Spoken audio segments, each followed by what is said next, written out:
Guys, welcome to the final lecture on our Tkinter section. I think this is the final lecture. I'm not completely sure, but let's get started. Today we're going to be talking about animation. Animation is the core concept of all things GUI, alright? Without animation, you can't have any sort of amazing GUI app unless, of course, it's just user input. Otherwise, if you're gaming, if you're doing other stuff, you want to always have animation. Now, this is where the time module comes in.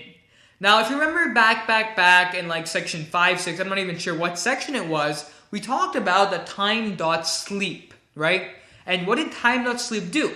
Well, it basically paused the program. For example, when we were printing 1 to 100, every single time a number was printed, our program paused for a second. It was neat, right? We could, say that after every second, I want this to happen. After every half a second, do this. Well, this is where animation will come into play with this time.sleep. So go ahead and create something. Create anything you want, but make sure it's an object. I'm going to go ahead and create a polygon. And this polygon is going to look like a triangle sideways, basically a play button. Excuse me. So canvas.create polygon and then specify the coordinates. Again, I got the coordinates down. So just copy what I'm writing, 10, 10, 10, 60, and 50, 35. Okay, so save this, and now down, what do we want to do? Well, think about it like this. We want to move this object, and then pause for some amount of time, then move the object again, then pause for some amount of time. So go ahead, remove this import.random, and instead import time, okay? Now for I, let's say I want to move this 60 times. For I in range 0, 60, okay? I want to say canvas.move, okay? So you're wondering, well, what is canvas.move? Canvas.move basically moves the object you have on your screen by a specific amount, okay? So the parameters canvas.move takes, well, let's take a look. So canvas.move, suppose we said, just write this for now, 1, 5, 0. Canvas.move 1, 5, 0 states that you're moving object ID 1, all right? So object ID 1 is the identifier for the triangle, all right? Triangle is, again, the create polygon we created. Now we're moving the first object, and then we're specifying how many pixels we're moving it in the X and in the Y. So right now we're saying that we want to move it 5 pixels forward every single time this function is called.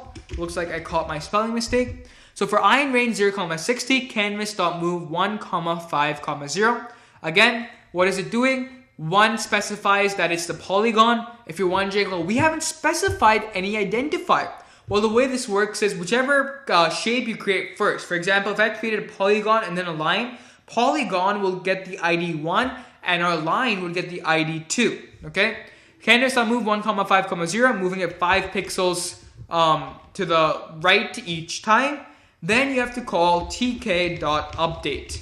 And what tk.update does is it basically, not tk.update, root.update. Root.update basically updates your whole canvas, your whole screen in case there have been changes, and as you can see there have. And then we're going to say time.sleep 0.1. So this whole code as it's being executed, every time we want to make it sleep by 1/10 of a second. So Command S, F5, and let's take a look. Okay. Here's our Python launcher. Open. Wow. That is some impressive animation.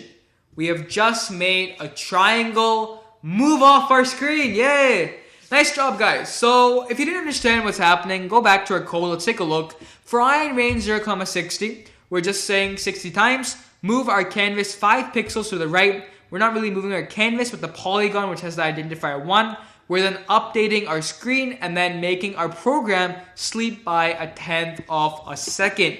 So this is probably a very basic introduction to our animations. Now what you could do is we've talked about binding, right? We know how binding works. We do the canvas dot or the root dot bind all. You specify which key, and then you specify the function. Then in our function, we pass in the parameter event, and we do something. So here's a challenge for you. I won't be giving the code for this, but every time I press the enter key, I want my triangle to move 5 spaces to the right. Okay, maybe 10. Let's do 10 spaces to the right. Okay, every time I hit my enter key, I want it to move 10 spaces to the right.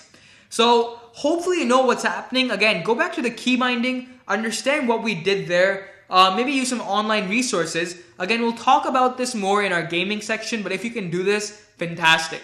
Anyways, this is it for our whole Tkinter section. If you had any questions so far about all the lectures we've covered, from buttons, checkboxes, menus, I don't even know what we covered, but everything we've done so far, if you've had any questions whatsoever, please don't hesitate to ask. I mean, I really want this to be, a fun class. I want this to be open. I'll try my best to answer any questions you have. If I don't, I'll definitely find them for you and get the answer for you. That's it for this lecture, and I'll see you in the next section.